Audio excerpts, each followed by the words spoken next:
السلام علیکم، میں ہوں ابسا کومل۔ میاں نواز شریف کی پارٹی رہنماؤں سے حالیہ ملاقات کے بعد کچھ ایسی خبریں سامنے آئیں کہ میاں صاحب نے اپنی جماعت کو پی ٹی آئی کے ساتھ مذاکرات اور مفاہمت کے لیے بیک ڈور رابطے شروع کرنے کی ہدایت کی، مگر نون لیگ کی طرف سے اب ان خبروں کی مکمل طور پہ تردید کی جا رہی ہے اور یہ بھی کہا جا رہا ہے کہ اس قسم کی پی ٹی آئی سے ریلیٹڈ اس ملاقات میں کوئی بات ہوئی ہی نہیں۔ اب یہ خبر مصدقہ تھی یا نہیں، لیکن اس کے اوپر جو بحث جنریٹ ہوئی اس نے ایک بار پھر یہ جو دونوں بڑی جماعتیں ہیں پی ٹی آئی اور مسلم لیگ نون، ان کی سطحی قسم کی جو اپروچ ہے اس کو ایکسپوز کر دیا ہے۔ حکومت کی اگر ہم بات کریں تو حکومت کی طرف سے یہ معاملہ پہلے یہ مطالبہ سامنے بارہا رکھا گیا تھا کہ مذاکرات تبھی ہوں گے جب پی ٹی آئی 9 مئی کے واقعات کے اوپر معافی مانگے گی، اور اگر نہیں مانگے گی تو پھر کسی صورت بات ہو سکتی۔ حکومت کے مشیر ہیں برائے قانونی معاملات بیرسٹر عقیل ملک، انہوں نے پہلے کیا اعلان کیا تھا کہ کس طرح انہوں نے انکار کیا تھا کہ کسی صورت پی ٹی آئی سے 9 مئی کے واقعات کی معافی کے بغیر بات نہیں ہو سکتی۔ سنیے۔ اب بالکل کسی قسم کی کوئی بات چیت نہیں ہوگی۔ بالکل صاف انکار تھا، مگر 2 دن پہلے مذاکرات کے حوالے سے بیرسٹر عقیل نے کیا تصدیق کی، سنیے۔ مذاکرات کی تو ہم نے کئی دفعہ ان کو پیشکش بھی کی، سیاسی جماعتوں کی، سیاسی لیڈران کی آپس میں بات چیت ہونی چاہیے۔ میں اس بات کی تصدیق کر سکتا ہوں، انڈائریکٹ ٹاکس ابھی سے نہیں، کچھ ٹائم سے جو ہے چل رہی ہیں۔ حکومت کے ساتھ پی ٹی آئی کے مذاکرات کو کی جو بات تھی اس کو تقویت وہاں سے بھی ملی کہ جس روز بیرسٹر صاحب یہ گفتگو ایک ٹاک شو میں کر رہے تھے، بیک ڈور چینل سے بات چیت کی، ایک طرح سے تصدیق تحریک تحفظ آئین پاکستان کے سربراہ محمود خان اچکزئی صاحب کی طرف سے بھی سامنے آئی۔ انہوں نے رانا ثناء اللہ صاحب کے ساتھ ملاقات کی اور یہ بیان دیا اس کے بعد کہ پی ٹی آئی کے بانی نے مجھے حکومت سے مذاکرات کا اختیار دیا ہے، آئین کے لیے نواز شریف سمیت تمام سیاسی قیادت ایک پیج پر ہے، اور اسی سلسلے میں میری رانا ثناء اللہ صاحب سے ملاقات ہوئی۔ اب اس پہ ہم ڈسکس کریں گے کہ حکومت کی طرف سے 9 مئی واقعات پر معافی کی شرط کے تحت معافی کا آپشن ابھی بھی کیا پی ٹی آئی کے لیے موجود ہے، کوئی بات ہوگی یا صاف انکار ہے، اس کو سمجھنے کی کوشش کریں گے کیونکہ بہت زیادہ تضادات ہیں۔ اسی طرح کے تضادات پی ٹی آئی کی طرف سے بھی ہمیں نظر آ رہے ہیں۔ مذاکرات کے حوالے سے barrister Saif P T I کے وہ یہ رد عمل دے رہے تھے اور انہوں نے کہا کہ نواز شریف کی طرف سے عمران خان سے مذاکرات کی کوشش ہو رہی ہے، ایک بھائی مفاہمت جبکہ دوسرا بھائی 9 مئی کا راگ الاپ رہا ہے۔ پی ٹی آئی کے مرکزی ترجمان رؤف حسن کا بیان بہت اہم ہے اس حوالے سے۔ انہوں نے واضح الفاظ میں کہا کہ مذاکرات ہوں گے تو فوج کے ساتھ ہی ہوں گے، فوج کے ساتھ تعلقات بہتر کرنے کے لیے ہم جو کر سکتے تھے ہم نے کیا، اب بات ہوگی تو انہی کے ساتھ ہوگی۔ اب اسی حوالے سے ہم ڈسکس کریں گے آج کے پروگرام میں کہ اور خان صاحب کا بھی آج کا ایک بیان میڈیا میں کور ہو رہا ہے جس میں وہ یہ کہہ رہے ہیں کہ جو ان کو لے کر آئے ہیں اس حکومت کو، اگر بات ہوگی تو انہی سے ہوگی۔ سو پی ٹی آئی کے تضادات کا بھی ذکر کریں گے کہ اسلام آباد کا اگر جلسہ منسوخ کرنا ہو اس کے لیے تو اطلاعات تو یہی ہے کہ حکومت کے ساتھ انگیج کیا گیا، بیک ڈور بات چیت ہوئی اور وہ منسوخ کر دیا گیا، خوش اسلوبی سے سب کچھ طے پا گیا، تو پھر اپنے ووٹر کے سامنے انکاری کیوں ہوتے ہیں وہ نون لیگ بالخصوص اس کے ساتھ بات کرنے کے لیے۔ قانون سازی کی بات بھی کریں گے ہم، جس کا آج کل بہت تذکرہ ہے۔ حکومت چیف جسٹس کو ایکسٹینشن دینے کی جو ہے وہ باتیں کی جا رہی ہیں، اس کی تصدیق رانا ثناء اللہ صاحب نے صحافی نعیم اشرف کو دیے گئے اپنے انٹرویو میں کی ہے، مگر اس کے بعد وزیر قانون نے آ کر وضاحتیں دیں اور کہتے ہیں کہ چیف جسٹس ایکسٹینشن میں خود ہی کوئی دلچسپی نہیں رکھتے۔ اس کو بھی ہم آج موضوع بحث بنائیں گے، لیکن کہ کیا کوئی خدشات ہیں حکومت کو جس کے تحت وہ یہ ایکسٹینشن دینا چاہتے ہیں، لیکن ایک ہم آپ کو گفتگو خواجہ آصف صاحب کی سنوانا چاہتے ہیں جس سے کچھ اندازہ ہوتا ہے کہ حکومت کیا سوچ رہی ہے، اگر یہی چیف جسٹس تبدیل ہوئے تو اس سے کیا ہوگا۔ خواجہ آصف صاحب کی گفتگو سنیے۔ سرگوشیاں یہ بھی ہوئی ہیں کہ اکتوبر آ لیندے ہو انہوں پھر الیکشن بھی جڑا ہے ساڈے اگے لگی دی ہے درخواست اسی وہ بھی کر لوں وہ بھی نبڑ لواਂਗੇ۔ اور بیرسٹر علی ظفر نے آج اپنے رد عمل میں سپریم کورٹ کے ججز کی تعداد بڑھانے کے لیے وہ کہتے ہیں کہ اگر قانون سازی کی گئی تو جوڈیشل کو ہوگا۔ اس سارے معاملے کا کیا مستقبل ہے، جسٹس جہانگیری کی بھی بات کریں گے اور اس تناظر میں ان کی ڈگری کو منسوخ کرنے کا جو معاملہ ہے، کراچی یونیورسٹی کے ایک سینئر پروفیسر ہیں ان کے اوپر کیا بیتی، یہ بھی سارا آج کے پروگرام کے اندر شامل ہوگا۔ اسلام آباد اسٹوڈیو میں میرے ساتھ تشریف فرمائے ریاست علی آزاد صاحب، آپ صدر ہیں اسلام آباد ہائی کورٹ بار ایسوسی ایشن کے۔ بیرسٹر عمیر نیازی صاحب بھی ہمیں جوائن کر رہے ہیں، پاکستان تحریک انصاف کے رہنما ہیں۔ رانا احسان صاحب کوآرڈینیٹر ہیں پرائم منسٹر کے، بہت بہت شکریہ رانا احسان صاحب آپ کا بھی۔ رانا صاحب میں آپ سے یہ آغاز کرنا چاہوں گی، مذاکرات کی جو بات ہے ہم تو سب کنفیوژن کا شکار ہیں، آپ لوگ چاہ رہے ہیں بات کریں، یہ شرط موجود ہے کہ 9 مئی کی یہ لوگ معافی مانگیں اور اس کے بعد بات ہو سکتی ہے، یا بالکل بند ہے دروازہ مذاکرات کا؟ بسم اللہ الرحمن الرحیم۔ دیکھیں پرائم منسٹر شہباز شریف نے فلور آف دا ہاؤس پہ کہا کہ ملک کی بقا ترقی کے لیے بات چیت کرنی چاہیے، اس کو پی ٹی آئی نے رد کر دیا۔ ابھی اچکزئی صاحب کے تھرو جو ہے ایک کمیٹی بنائی گئی ہے جو ان سے انٹریکٹ کرے گی، لیکن بالکل یہ ڈیمانڈ ہے کہ 9 مئی کے حوالے سے جب تک چیزیں سیٹل نہیں ہوتی تو مذاکرات کیسے آگے بڑھ سکتے ہیں ایک جماعت میں جو معافی مانگنا 9 مئی کے معاملات سیٹل ہونے کے مترادف ہے آپ کے خیال میں؟ نہیں، دیکھیں ایک تو قانونی پہلو ہے، ایک تو مورل اور ایتھیکل بات ہے کہ اگر آپ معافی مانگتے ہیں تو آپ اس ذمہ داری کا احساس کرتے ہیں جو آپ کے اوپر آتی ہے، اور پھر کم از کم ہم بات چیت کی طرف بڑھنے کے لیے بڑھ سکتے ہیں سمپلی. تو یہ لیگل اور وہ چیزیں تو رہیں گی جو رہنی ہیں، لیکن ایک مورل اور ایتھیکل چیز وہ ہو جاتی ہے کہ ابھی تو دیکھیں کیا ان کا موقف ہے کہ 9 مئی جو ہے وہ فالس فلیگ آپریشن ہے، 9 مئی جو ہے وہ تو PMLN نے کرایا، 9 مئی جو ہے وہ اسٹیبلشمنٹ نے کرایا. تو ابھی تو یہ ذمہ داری کا احساس ہی نہیں کر رہے. تو تسلیم کرنے کے مترادف ہوگا جس کے چانسز ہمیں کم ہی نظر آتے ہیں. دیکھیں تو پھر کیسے معاملات آگے بڑھیں گے جب اس ملک کے اندر ایک اتنا بڑا ایونٹ ہوتا ہے اور اس ملک کو ڈس انٹیگریٹ کرنے کے لیے ایک پوری کاوش کی جاتی ہے اور آپ کہیں کہ اس پہ مٹی ڈال کے ہم آگے بڑھ جائیں، تو یہ تو ممکن نہیں ہے نا. پھر اگر ہم مٹی ڈالیں گے اور آگے بڑھیں گے تو پھر تو ہم انارکی کو دعوت دے رہے ہیں، پھر تو ہم دعوت دے رہے ہیں کہ آپ آگے بھی ایسے کام کرتے رہیں.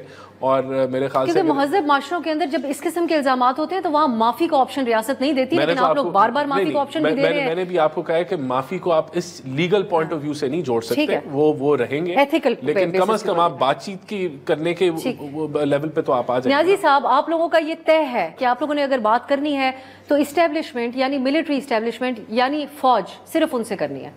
نہیں، بات کا دیکھیں ایک دائرہ کار ہوتا ہے، ایک سسٹم میں ہم آپریٹ کر رہے ہیں. جیسا ڈے ٹو ڈے افیئرس کی بات چل رہی ہے، جیسا دھرنا ہے، کوئی جلوس ہے، جلسہ ہے، وہ گورنمنٹ اس کو ڈیل کر رہی ہے.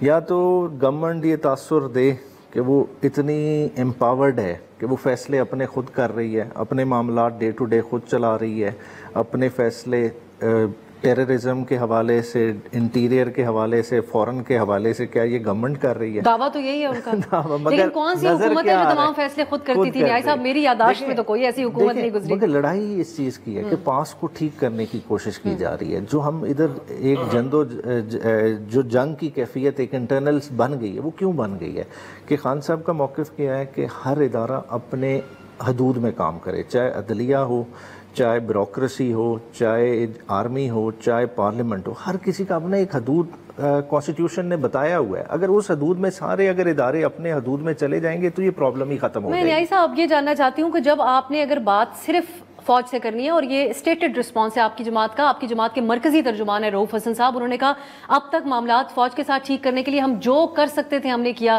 اب بھی بات کرنی ہے تو ان سے ہی کرنی ہے. تو پھر یہ محمود خان اچکزئی صاحب کو نومینیٹ کرنے کون سا ٹریک ریکارڈ ہے اچکزئی صاحب کا فوج کے ساتھ ثالثی کرنے کا؟ ان کا تو ایک اور ہی موقف اور نظریہ ہے. لفظ ایک اسٹیبلشمنٹ کا یوز کیا ہے جنرلی، اور دیکھیں اسٹیبلشمنٹ ایک ڈیفائنڈ ٹرم نہیں ہے، نہ کوئی کانسٹیٹیوشن کی ٹرم ہے، ٹھیک ہے. اس میں تمام کرتا دھرتا لوگ آ جاتے ہیں کہ جو کہ انفلوئنس رکھتے ہیں ہماری گورنمنٹ کے چلنے میں بھی. اسٹیبلشمنٹ کو تھوڑا ڈیفائن کر دیں ہمارے لیے. یہی تو دیکھیں اسٹیبلشمنٹ، دیکھیں یہ بیہائنڈ دا ڈور فورسز ہیں جو بیسیکلی اوور آل آپ دیکھیں ایگزیکٹو ہیڈ تو پرائم منسٹر ہے. اب پرائم منسٹر اس وقت کس جگہ سے ہینڈی کیپ ہو رہا ہے، جس کارنر سے ہینڈی کیپ ہو رہا ہے تو وہ کارنر اسٹیبلشمنٹ ہی ہے آپ کا. ٹھیک ہے جی. اب ہم ریاست صاحب آپ ہمارے لیے نہیں PTI کے لیے آسان کیجئے کہ کس طریقے سے، کیونکہ رؤوف حسن صاحب کا جو بیان ہے اس میں انہوں نے کہا کہ ہم بات کرنا چاہتے ہیں فوج سے لیکن with in the ambit of constitution, اس طریقے سے رپورٹ ہوا. آپ کو گنجائش یا تو نکال کے دیں PTI کو کہ آئین کسی طریقے سے فوج کو انگیج کرنے کی اجازت دیتا ہے ایک سیاسی جماعت کے ساتھ. اسٹیبلشمنٹ کی ان کی تعریف کے اوپر بھی کامنٹ کیجئے، اور ساتھ سر یہ بھی بتائیں کہ حلف کی خلاف ورزی، حلف تو ہمیں پتہ ہے کیا کہتا ہے ان کا، پھر بھی سیاسی انگیجمنٹس تو ان کی طرف سے ہوتی ہیں، لیکن آئین میں کوئی گنجائش ہے؟ بسم اللہ الرحمن الرحیم. ہمارا اختلاف ہی کالے کوٹ والوں کا یہ ہے کہ کوئی بھی پولیٹیکل پارٹی ہو، نہ تو انہیں اسٹیبلشمنٹ کے ساتھ بات کرنی چاہیے پولیٹیکل ایشوز کے اوپر، نہ ہی ان کو یہ جو کردار ہے، یہ جو ان کا جو ان سے منسوب کیا جاتا ہے یا ہے، اس کو انہیں بھی آپٹ نہیں کرنا چاہیے. چونکہ پالیٹکس کام پارلیمنٹیرین کا، پالیٹیشنز کا ہے، وہ اپنے ڈومین کے اندر ہے کہ کریں. لیکن اگر آپ فوج سے بات کرتے تو آپ تو خود ان کو یہ آفر کریں کہ آپ اپنا یہ جو رول ہے آپ آگے پلے کریں. آپ یہ رول نہ ان کو دے سکتے، نہ انہیں لینا چاہیے. ہمارا تو ذاتی طور ہے، اور کانسٹیٹیوشن کے اندر بالکل قطعی طور پہ کوئی ایسی گنجائش موجود نہیں ہے کہ آپ ایز اے پولیٹیکل پارٹی یہ ڈیمانڈ کریں کہ ہم نے مذاکرات کرنے تو ہم نے فوج سے کرنے، تو یہ اس کی گنجائش. اب ایک سینیریو اگر آپ کے سامنے رکھوں، آرٹیکل 245 ہے جس میں وفاقی حکومت طلب کر سکتی ہے فوج کو کسی بھی ایمرجنسی سچویشن میں، اس کے لیے بھی وہ ڈیفائنڈ ایک حد سے زیادہ نہیں ہے. تو اگر یہ پی ٹی آئی کو حکومت ایمرجنسی سچویشن سمجھ کے اور فوج سے ریکویسٹ کرتی ہے کہ آپ ان کے ساتھ مذاکرات کر لیں، ایسا ہو سکتا ہے؟ ان کے لیے کوئی گنجائش ہی نکال نہیں رہے صاحب. یہ گنجائش اس میں 245 جس کی آپ نے بات کی کہ وہ اگر سول اداروں کو فوج کی امداد درکار ہے، سول بیوروکریسی یا انتظامیہ فیل ہوگی وہ اپنے کام کرنے کے لیے اور انہیں وہاں پہ فوج کی مدد درکار ہے، تو اس کے لیے بھی ہے کہ فوج آئے گی لیکن سول ایڈمنسٹریشن کے انڈر کام کرے گی اور بیک اینڈ پہ رہ کر اپنی امداد جو ہے وہ دے گی. اس پہ بھی کوئی گنجائش کسی صورت کوئی گنجائش نہیں نکلی. میں نے بہت کوشش کی لیکن نکلے. لیکن رانا صاحب، کن ایتھکس کی ہم بات کر رہے ہیں پاکستان کی سیاست کے اندر؟ یہ تو ایک سبھی کو یہ بات معلوم ہے کہ اسٹیبلشمنٹ یعنی ملٹری اسٹیبلشمنٹ کی انوالومنٹ پالیٹکس میں رہتی ہے. خواجہ آصف صاحب اور بہت سے لوگ اس بات کا اب دعویٰ کر چکے ہیں کہ آپ لوگ بھی اس وقت کی اسٹیبلشمنٹ سے انگیج کر کے عمران خان کی حکومت گھر بھیجنے میں کامیاب ہوئے. جنرل باجوہ اور جنرل فیض تک سے آپ لوگوں کی ملاقات اور انگیجمنٹ ہو، تو کون سی ایتھکس ہے اس پالیٹکس کے اندر؟ اس وقت کی جو اسٹیبلشمنٹ تھی، یہ تو اب ریکارڈ کی بات ہے کہ اس نے سیاست میں مداخلت کی تھی. وہ تو انہوں نے خود ہی اعتراف کر لیا. ایک تو وہ ان کو اقتدار میں لے کے آئے، پھر جب وہ تجربہ پی ٹی آئی کا انہوں نے جو لانچ کیا، اس مداخلت کا فائدہ تو آپ لوگوں نے اٹھایا نا؟ نہیں دیکھیں، مداخلت نہیں ہوئی تھی. انہوں نے مداخلت روکی تھی یا اس سے پیچھے ہٹے تھے. جو انہوں نے انگریس کیا تھا ڈیموکریٹک معاملات کے اندر، ایک تو اس کا اعتراف اس نے کیا، اس اسٹیبلشمنٹ نے ریلائز کی اپنی غلطی اور پھر پیچھے ہٹی، تو ہمارے لیے اسپیس بن گئی. تو ہمارا تو یہ موقف پہلے دن سے یہی رہا ہے.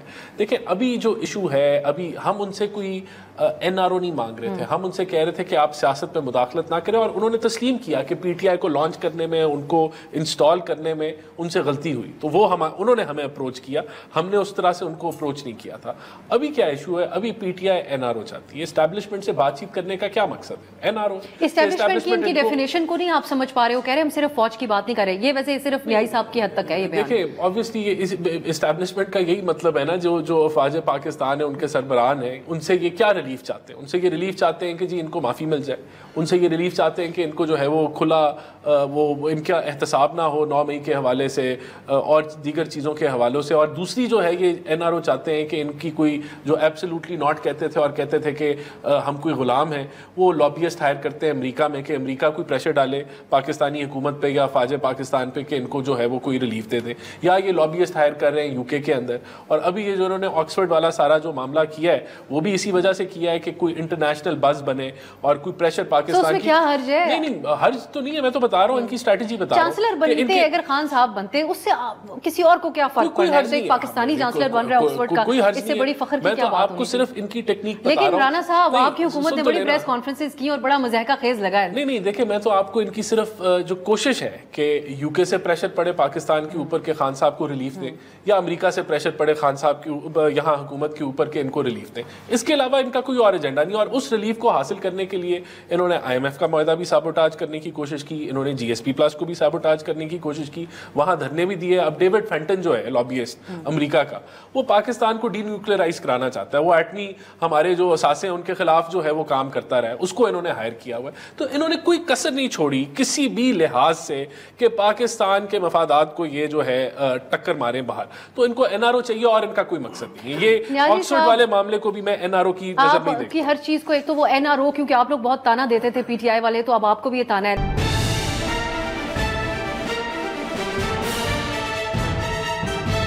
9 مئی کے حوالے سے معافی مانگنے کے اوپر کوئی ڈیلیبریشنز ہوتی ہیں آپ لوگوں کی کہ کلیکٹیو بیان اس قسم کا جاری کر دیا جائے؟ کیونکہ یہ معافی کا مطالبہ شاید آپ کو ریاست کا ہی مطالبہ لگے، یا اسٹیبلشمنٹ کی بھی ڈیفینیشن میں آپ اس کو لا سکتے ہیں. آئی ایس پی آر کی طرف سے بھی یہ بات ہوئی کہ آپ معافی مانگیں، اور نون لیگ بھی یہی بات کہہ رہی ہے. اچھا، 9 مئی کے حوالے سے جیسا پہلے بھی بات ہوئی، رانا صاحب نے بھی ذکر کیا. دیکھیں، جو آ رہا ہے حوالہ 9 مئی کی وجہ سے ہی جو ایک اسٹیبلشمنٹ کے ساتھ بات کرنے کی بات چل رہی ہے، وہ کیوں ارائز ہوتا ہے کویسچن کہ ایک اینگل بار بار اٹھایا جاتا ہے کہ شاید اس چیز سے جو ہے نا فوج کے انٹرسٹ کو ہرٹ کیا گیا ہے، انہیں اوفینڈ کیا گیا ہے. جب تک اس طرف سے بھئی کوئی بات چیت نہیں ہوگی تو معاملہ آگے نہیں چلے گا. ایک یہ پہلو دیا جاتا ہے. مگر اس میں دیکھنے والا ہے، دیکھیں 9 مئی اوور آل جتنے کیسز تھے آپ کے سامنے چلے، سال سے زیادہ ہو گیا، ان کا کیا ہوا؟ ابھی پچھلے دنوں 2-3 دن پہلے تمام ATC کے ججز دوبارہ تبدیل کر دیے گئے ہیں، اب دوبارہ ان کی جگہ نئے لگیں گے، ٹرائل پھر آگے چلیں گے۔ دیکھیں یہ ڈیلے کو PTI تو نہیں کاز کرا رہی، آپ کے پاس پورا سال کا ٹائم تھا، آپ نے اسپیشل فیس پہ پرائیویٹ پروسیکیوٹر ہائر کیے ایک ایک کیس کے لیے علیحدہ سے، ٹھیک ہے، پھر ملٹری ٹرائل والے چلے، وہ ایک اینگل علیحدہ ہو گیا، وہ 104 لوگوں کا آپ کہہ سکتے ہیں جی سپریم کورٹ نے سٹے کیا ہوا ہے، ان میں تو کسی پہ نہیں کیا ہوا تھا، متعدد FIR راول پنڈی کی اٹھا لیں، لاہور کی اٹھا لیں، گجرانوالہ، فیصل آباد، رزلٹ کیا نکلا؟ جب رزلٹ ہے نہیں، پولیٹیکل لیڈرشپ کی انوالومنٹ کوئی نہیں، آپ نے ٹاپ لیڈرشپ PTI کی کو بند کر دیا، سال سے یاسمین راشد اندر، عمر چیمہ جو سابق گورنر ہیں وہ اندر، تکلیفوں سے وہ لوگ گزر رہے ہیں، تو اس کے بعد بھی ایکسپیکٹ کیا جائے کہ جی PTI معافی مانگے، مطلب اس اینگل کی سمجھ نہیں آتی کہ آپ کسی طرح سے تو لنک کریں نا کہ PTI کا بندہ کوئی اندر گیا ہو، اس نے اندر جا کے توڑ پھوڑ کی ہو، کسی نے کہا ہو، اوپن سٹیٹمنٹ جاسمین راشد کی آن ریکارڈ موجود ہے، اس کے کاؤنٹر کوئی ہمارے کسی لیڈرشپ کی سٹیٹمنٹ دکھا دیں کہ وہ کہہ رہے ہو کہ نہیں اندر جانا ہے، توڑنا ہے، کرنا ہے، آگ لگانی، ایسی کوئی چیز ہی نہیں، خالی اس کو پولیٹیکلی ایکسپلائٹ کیا جا رہا ہے۔ کیوں ایکسپلائٹ کیا جا رہا ہے؟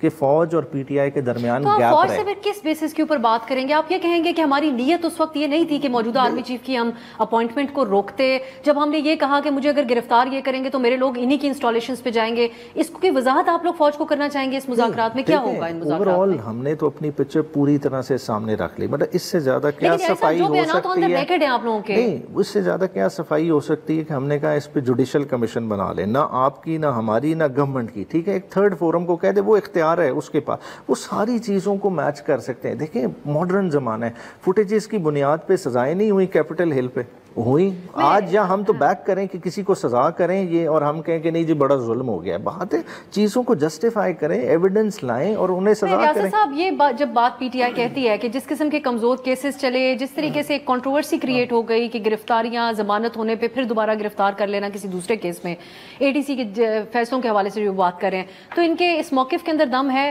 کہ یہ ثابت نہیں کر سکے ابھی تک تو ہم انکاری رہیں تب تک؟ دیکھیں اب سا قانون ہے he who allege he will prove۔ اگر آپ کہتے ہیں کہ آپ نے یہ چوری کی تو اونس آپ کے شولڈر پہ، you have to prove that case beyond shadow of doubt۔ اگر آپ کہتے ہیں کہ اس نے یہ ڈکیتی، یہ رابری کی ہے، اس نے یہ ٹیررزم کیا ہے، تو you have to prove۔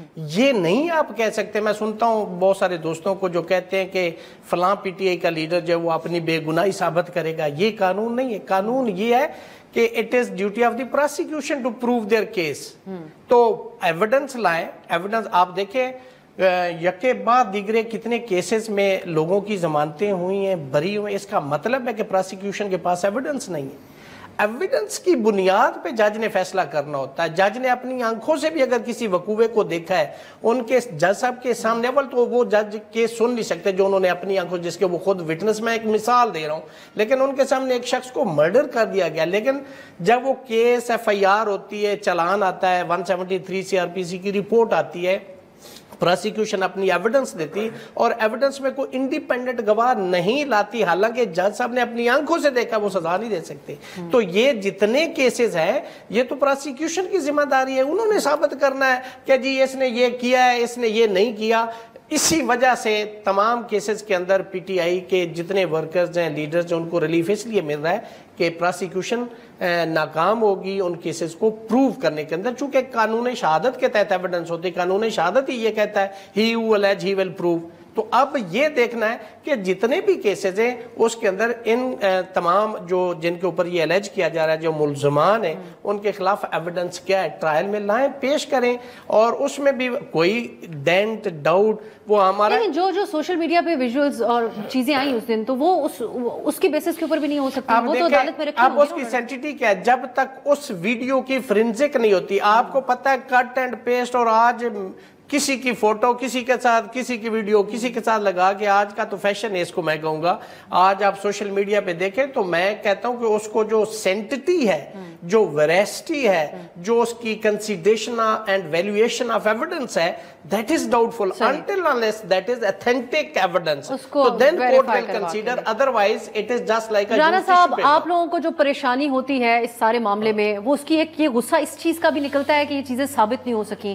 اگر کوئی ایویڈنس تھا تھا بھی تو وہ کس حد تک عدالت کے اندر اس کو پیش کیا جا سکتا ہے, وہ جس طرح میں ریاست صاحب نے بتایا کہ اس کی ویریفائی کرا کے. دیکھیں بالکل یہ پروسیکیوشن کا کام ہے, لیکن یہ پورے جو آپ کا جو جوڈیشل نظام ہے, اسٹارٹنگ فرام پولیس جس نے ایف آئی آر کاٹنی ہے, پھر آپ کی پروسیکیوشن, پھر آپ کی عدالتیں, یہ کلیکٹیو فیلئر ہے تینوں سائیڈز کا کہ اب تک کسی کو سزا نہیں ہوئی.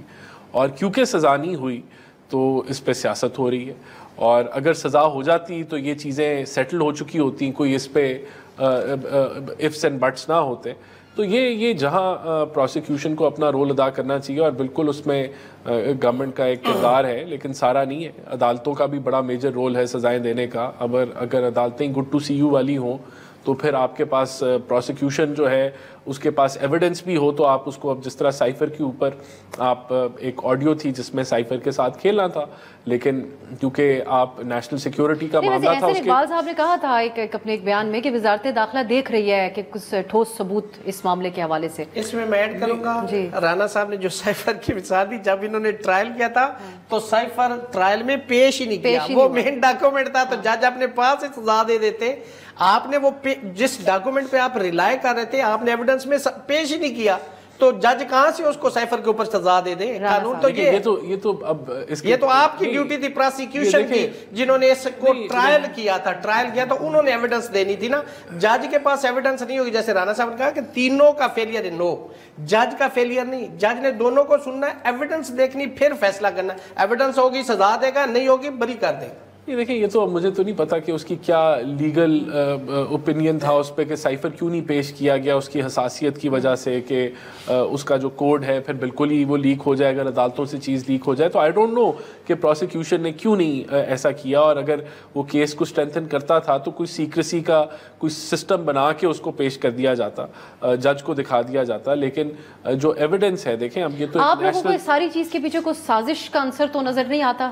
میرے خیال سے ثابت کیوں نہیں ہو رہی؟ دیکھیں میرے خیال سے تو کیونکہ جب میاں صاحب کو اس کے اوپر کیسز چلے تھے, نواز شریف صاحب کے اوپر جو سزائیں ملی, تو بہت سے لوگ یہ کہتے تھے کہ کوئی سازش ہی ہے کہ بیچ میں کچھ سپیس رکھی جاتی ہے ان کی واپسی کے لیے سیاستدانوں کے لیے. دیکھیں میں سمجھتا ہوں کہ یہ فیلئر ہے, جوڈیشل فیلئر ہے, پورے نظام کا فیلئر ہے کہ جو چیز وٹنس کی ہزاروں کی تعداد میں سیلیبریٹ کیا گیا, پتلونیں لہرائی گئیں, بہت سارے لوگوں نے سیلفیاں بنائی, پھر اور بہت سارے شواہد موجود ہیں, اس کے باوجود اگر کسی کو سزا نہیں ہوئی تو it is this failure of the system جو کہ پورا اس نظام کو جو دیکھتا ہے. کیونکہ اگر یہ سزائیں ہو جاتی تو یہ ہم بحث مباحثہ یہ ختم ہو چکا ہوتا کب کا. چلے پھر ایک بریک کی طرف جاتے ہیں, واپس آئیں گے تو ایک اور بھی بحث چل رہی ہے. قیاس آرائیاں بھی بہت زیادہ ہیں کہ قانون سازی کی آڑ میں چیف جسٹس کی ایکسٹینشن کا انتظام حکومت کرنا چاہ رہی ہے. ایسا کیا ہوگا؟ ایک شارٹ بریک کی طرف جاتے ہیں, واپس آ کے بات ہوگی.